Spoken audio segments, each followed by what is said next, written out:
Bangga bersarung mangga. Wa tahhirni min syakki, sucikan aku dari keraguan. Kalau keraguan masih mungkin seorang imam syak ini ragu terhadap Tuhan bahwasanya Allah Maha Kuasa, sehingga menjadi orang kurang tawakal. Jadi keraguan itu bukan ragu Allah tidak ada, bukan Allah ada tidak ada, bukan. Ragu akan kuasa Allah, jaminan Allah. Ragu akan jaminan Allah. Ragu akan kemahakuasaan Allah. Allah Maha ada, yakin seyakin-yakinnya. Tapi bisa jadi orang bukan tidak yakin adanya Allah, yakin adanya Allah akan tapi ragu bahwa semua yang melata di atas bumi ini atau yang berada di atas bumi ini sudah dijamin rezekinya. Ragu, sehingga menjadi orang bingung.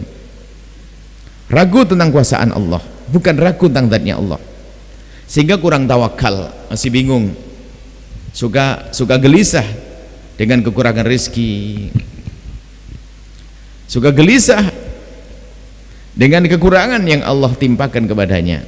Jadi kurang tawakal kepada Allah. Jadi ini bukan ragu Allah ada atau tidak ada, mustahil seperti beliau mengatakan Allah tidak ada. Akan tapi kekurang tawakalan kita kepada Allah, kurang yakin akan janji-janji Allah. Ya, percaya adanya Allah, tapi ternyata perilakunya menunjukkan kalau orang itu tidak yakin. Ini adalah syak. Wa syirki, apalagi syirik. Syirik mustahil. Bukan mustahil artinya seorang imam enggak ada di dalam hatinya kesyirikan, cuman karena syirik itu sesuatu yang sangat membahayakan, dan dia menyebutnya syirki, kemusyrikanku. Apakah Imam Ibn Athaillah ada kemusyrikan di dalam dirinya sehingga harus minta perlindungan kepada Allah dari kesyirikan? Oh tidak. Kekhawatiran seorang yang dekat kepada Allah itu seperti kenyataan. Khawatir imannya hilang itu seperti kayak orang kehilangan iman, maka minta perlindungan kepada Allah, minta dikembalikan imannya. Syirik. Seorang alim tidak masuk dalam kesyirikan yang sesungguhnya, tapi menyadari bahwa begitu bahayanya syirik, runtuhnya keimanan, sehingga kadang tanpa disadari seorang hamba sudah masuk kesyirikan tanpa ia rasa, masuk wilayah kesyirikan dan tanpa disadari. Maka inilah yang Imam Ibn Athaillah As-Sakandari berlindung kepada Allah, minta perlindungan dari Allah daripada syirik-syirik tersebut. Syirik ada dua, syirik khafi dan syirik jali. Syirik khafi adalah riya. Ya, kalau riya masih mungkin semuanya, riya. Tapi kalau syirik yang kedua, riak, syirik jali, riak atau menyekutukan Allah, mengatakan ada Tuhan selain Allah, susah. Orang sudah beriman adanya Allah, susah bagi dia untuk meyakini Allah tidak ada. Akan tapi karena tergelincirnya iman ini unik, dahsyat, maka seorang imam minta perlindungan kepada Allah. Jadi jangan sampai kita merasa aman dengan iman kita. Yang merasa aman iman kita, maka iman telah tiada. Yang merasa tidak aman akan imannya, maka iman akan terjaga. Khawatir kalau dicabut imannya. Imam Ali bin Abi Thalib suatu ketika berkata, jadi kematian itu ada dua. Kematian yang pangkatnya tinggi, mati syahid. Kematian yang pangkatnya di bawahnya selamat, muslim.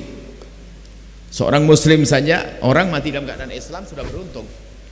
Orang kalau meninggal dalam keadaan dia beragama Islam, bersyahadat, dia beruntung. Kalaupun nanti harus dipanggang di neraka, tidak, pasti ada batasnya. Tapi kalau sudah tidak punya iman selama-lamanya, berarti mati masuk Islam sudah lumayan selamat. Mati syahid lebih dahsyat lagi. Cuman Imam Ali berkata di saat beliau di kamarnya, jadi di kamar ada pintu kamar, setelah pintu kamar ada pintu rumah. Jadi tentu kalau kita berada di ranjang, pintu kamar lebih dulu kita lewati sebelum pintu rumah. Beliau berkata, kalau seandainya suruh aku memilih Antara mati di pintu rumah dengan mati syahid, atau mati di pintu kamar mati dalam keadaan Islam saja. Di saya aku memilih untuk mati dalam keadaan Islam saja, biarpun aku tahu mati syahid sangat besar dan agung pahalanya. Kenapa Imam Ali Anda memilih mati Islam saja? Kenapa? Karena pintu kamarku dekat, pintu rumah jauh. Aku tidak tahu apakah antar pintu kamarku dan pintu rumahku masih terjaga imanku atau tidak. Padahal seorang Imam Ali bin Abi Thalib. Maka dari itu jangan sampai kita mengentengkan tentang keimanan, guyon-guyon tentang akidah, tentang keimanan. Iman mahal, selamatan kita adalah dengan iman. Maka jangan guyon-guyon urusan guyon Al-Quran, guyon malaikat.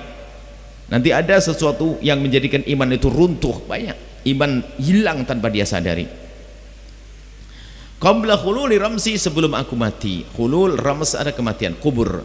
Sebelum datangnya kubur, maksudnya sebelum datangnya kematian. Jadi Imam Ibn Athaillah As-Sakandari minta kepada Allah agar dijauhkan dari ibadah, diperbudak oleh hawa nafsunya yang merendahkannya. Nah ini, di samping kita berusaha, ternyata kita minta kepada Allah. Orang berasa mujahadah, merangi hawa nafsu, ilmu tasawuf, ilmu merangi hawa nafsu. Akan tapi di samping kita merangi hawa nafsu dengan ilmu yang kita fahami, tapi ketahuilah yang maha kuasa adalah Allah. Jangan lupa minta kepada Allah. Maka Imam Ibn Athaillah As-Sakandari mengatakan, Allahumma akhrij min dulli nafsi. Kemudian membersihkan hati kita dari keraguan, membersihkan dari kesyirikan. Ketahuilah bahasanya keraguan dan kesyirikan bisa saja Allah timpakan kepada seorang hamba yang tidak dicintainya, sehingga yang semula beriman menjadi orang yang murtad, tidak beriman. Ada kan kisah murtad? Murtad semula beriman, semula sholat, akan tapi ternyata di dalam hatinya sudah keropos keimanan hingga menjadi orang yang keluar dari iman. Itulah yang ingin dihindari. Imam Ibn Athaillah As-Sakandari minta kepada Allah agar dijauhkan dan dihindarkan dari hal-hal yang menjadikan seorang hamba menyekutukan Allah Subhanahu wa taala. Qabla khulur ramsi, sebelum mati. Kalau sudah mati, naudzubillah, tidak ada iman setelah meninggal dunia. Tidak ada iman kalau meninggal dunia sepanjang waktu di neraka jahanam. Tapi yang meninggal dalam keadaan iman, maka kalau punya dosa, bisa saja dosa itu terhapus di saat dia sakaratul maut yang sangat menyakitkan itu, atau mungkin di saat berada di alam barzah, kemudian dibanyak didoakan dan selesai kisah dosanya karena masih ada iman. Di padang mahsyar atau di akhirat nanti dicelupkan di neraka sesaat, setelah itu masuk surga karena masih ada iman di dalam hatinya. Tapi kalau sudah tidak ada iman, maka ketahuilah dia akan menjadi orang celaka selama-lamanya di neraka, sampai nanti di akhirat dia celaka karena tidak punya iman.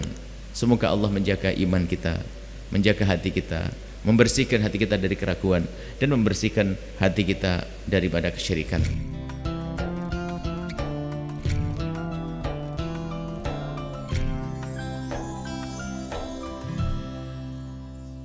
Sahabat Al-Bahjah TV, setelah menyaksikan video ini, jangan lupa bersolawat kepada baginda Nabi Muhammad. Shollu ala Nabi Muhammad. Allahumma sholli alaihi wa ala alihi wa sahbihi.